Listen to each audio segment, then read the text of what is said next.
Varicose veins తో బాధపడుతున్నారా? భారతదేశంలోనే బెస్ట్ ట్రీట్మెంట్ అందించే ఏకైక హాస్పిటల్ ఏవిస్. నమస్తే శ్రవంతి గారు. నమస్తే అమ్మా. శ్రవంతి గారు, మీకు ఆ శ్రీపాద వల్లభునికి ఉన్న రిలేషన్ అంతా ఎంత కాదు.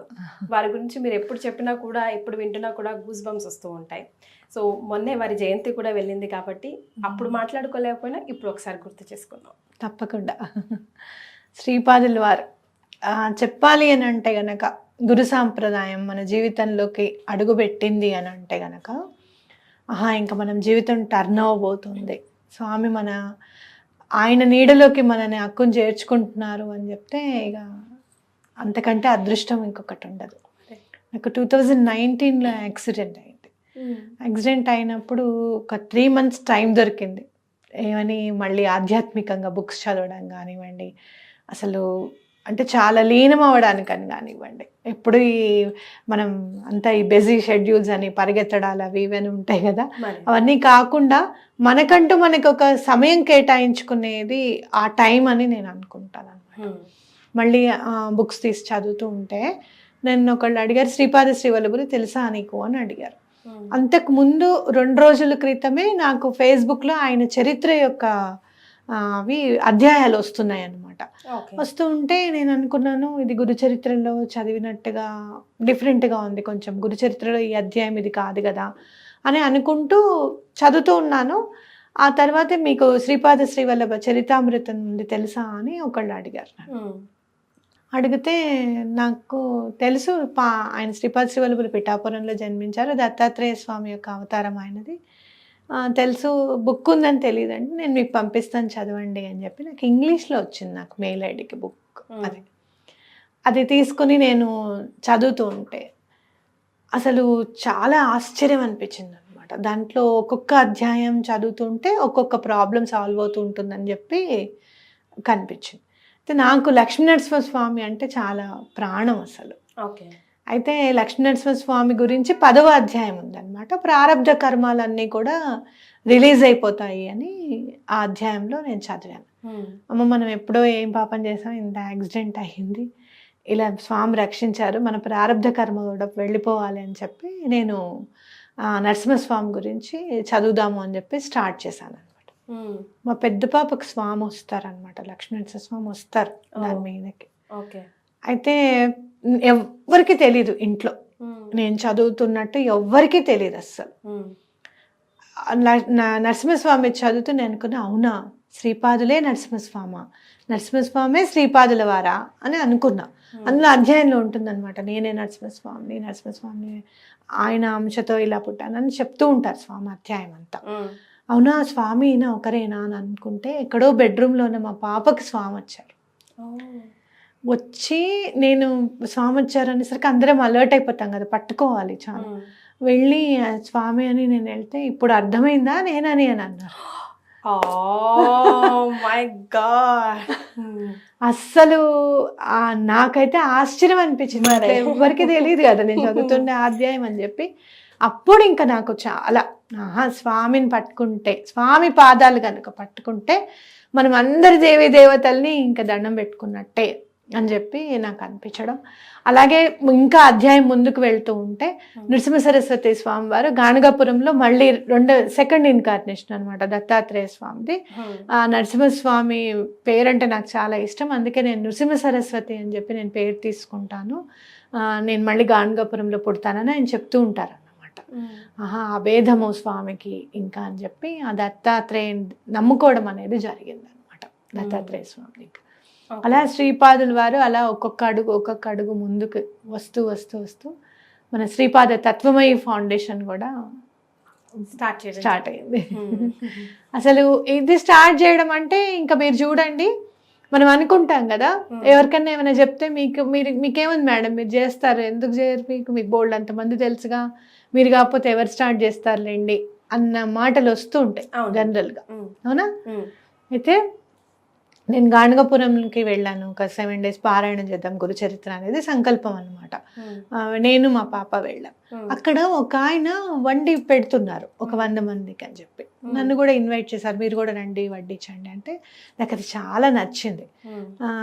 అట్లా వండి పెడితే ఎంత బాగుంటుందో కదా, కానీ మనం ఎక్కడ వండి పెట్టగలుగుతాంలే, మన వల్ల ఎక్కడ అవుతుంది, మనకి మ్యాన్ పవర్ వాళ్ళు చేస్తూ ఉంటారు, మన మ్యాన్ పవర్. ఆయన దత్తక్షేత్రాలు అంతా చేస్తూ ఉంటారు, మనకంత మ్యాన్ పవర్ ఎక్కడ ఉంది, మనం ఎక్కడ చేయగలుగుతాము అని నేను అనుకున్నాను. అంటే మా పాపకి చెప్తే మా పెద్ద పాప అంది దండం పెట్టుకోమ్మా ఎందుకు అవ్వదు అని. దండం పెట్టే పెట్టుకుందాం తర్వాత సంగతి తర్వాత అని దండం పెట్టుకున్నా, కూర్చున్న చోటే పెట్టుకున్నానండి. అట్లానే స్వామి నాకు చెయ్యాలని ఉంది ఇట్లా అని చెప్పి దండం పెట్టుకున్నాను. దండం పెట్టుకున్న తర్వాత గుడికి వెళ్ళాము, గుడిలో పారాయణ చేసాము. పారాయణ చేస్తూ ఉంటే మనం 4-5 అధ్యాయాలు చదవాలి ఒక్కొక్క రోజు గురు చరిత్రలో. 2వ రోజే మీరు నమ్మండి. అయితే ఇలా ఒక అధ్యాయం చదివాను, అమౌంట్ పడిందండి అకౌంట్లో. ఏంటి ఇలా ఎంత పెద్ద అమౌంట్ పడింది ఏంటా అని ఆశ్చర్యం అనిపించింది. ఆశ్చర్యం అనిపించి ఎందుకు వేశారు ఎవరు వేశారు అనుకుంటే ఆయన మెసేజ్ పెట్టారు, ఏమండి మీరు గాణగపురంలో ఉన్నారన్నారు కదా శ్రవంతి గారు, అన్నదానం చేయండి అని. అసలు చూసారా ఎంత అంటే మనం ఒక అడుగు ముందుకేస్తే ఆయన 10 అడుగులు ముందుకేస్తారు. మీరు దత్త సాంప్రదాయం అంటేనే స్మరణ మాత్రేణ సంతుష్టుడు, స్మతృగామి సనోవత్ అంతే. అదొక్కటి గుర్తుపెట్టుకోండి, మీరు ఏం చేయాలన్నా కూడా ఆయన వెనకే ఉండి నడిపిస్తాడు అనేది ఖచ్చితంగా నమ్మండి. ఆ రోజున ఇది ఆగేది కాదు, స్వామి నిర్ణయం అని చెప్పి నా మనసుకు అనిపించి ఇంకా నెల రోజులు అనుకుంటున్నాను ఏం పేరు పెట్టాలి, శ్రీపాద శ్రీవల్లభ అని పెట్టనా, శ్రీ దత్తాత్రేయ అని పెట్టనా, కొత్తగా ఉండాలని మనకి ఇప్పుడు అందరికీ ఉంటుందిగా, పిల్లలు పుడితే కొత్తగా పెట్టాలి పేర్లు, ఎవ్వరికి పెట్టిన నాకు కాల్స్ వస్తూ ఉంటాయి. అదేంటి అద్వైత అని పెడతారంటే మొన్ననే విన్నామమ్మా మా చుట్టాల్లో ఉందమ్మా పేరు ఇంకోటి పెడదామని. అలాగే నాకు ఏదైనా కొత్తగా పెట్టాలి పేరు అని పెన్ తీసుకొని స్టార్ట్ చేస్తే ఆయన తత్వంలో ఉండేటట్టుగా ఉండాలి అని శ్రీపాద తత్వమయ్యి అని స్ఫురణకు వచ్చింది అనమాట. అంటే పేరు కూడా ఆయన స్ఫురణకు తీసుకురావడము. అట్లా మనకి అలా మనం ఏదైనా చెయ్యాలి అనుకుంటే ఆయన అండ కంపల్సరీగా ఉంటుంది. ఇక్కడ శ్రీపాదుల వారి అండ మనకి దొరకాలి అని అనుకుంటే సహాయం చేసే బుద్ధి మనకి నేర్చుకోవాలి మనం ఫస్ట్. ఆ సహాయం ఎట్లా ఉండాలి అని అంటే నీ దగ్గర 10 రూపాయలు ఉంటే 10 రూపాయలు ఇచ్చేయడం కాదు, 1 రూపాయి ఇచ్చి సహాయం చేయడం అనమాట.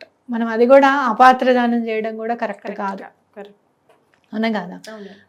అలా చేసినప్పుడు ఆ రూపాయికి ఇంకొక రూపాయి తోడయి 2-3 కలిసి ఆ సహాయం చేసే విధంగా స్వామి నడిపిస్తారు అని ఖచ్చితంగా నమ్మాలన్నమాట.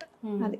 సో ఈ వీడియో చూసి ఇన్స్పైర్ అయ్యి మేము కూడా మీ దారిన వెళ్తాం అనే వారికి అసలు ఎలా ఆ జర్నీని ఎలా స్టార్ట్ చేయాలి అని అంటారు, వారితో ఆ కనెక్షన్ కానీ ఒక బుక్ ద్వారా లేకపోతే ఒక జపం ద్వారానా ఎలా?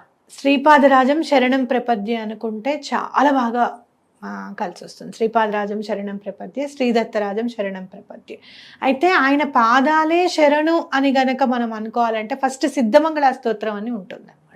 ఆ సిద్ధమంగళ స్తోత్రం అనేది కంపల్సరీ చదవాలి. ఎవరు పడితే వాళ్ళు ఎప్పుడు పడితే అప్పుడు చదవచ్చు అండి, పఠించవచ్చు.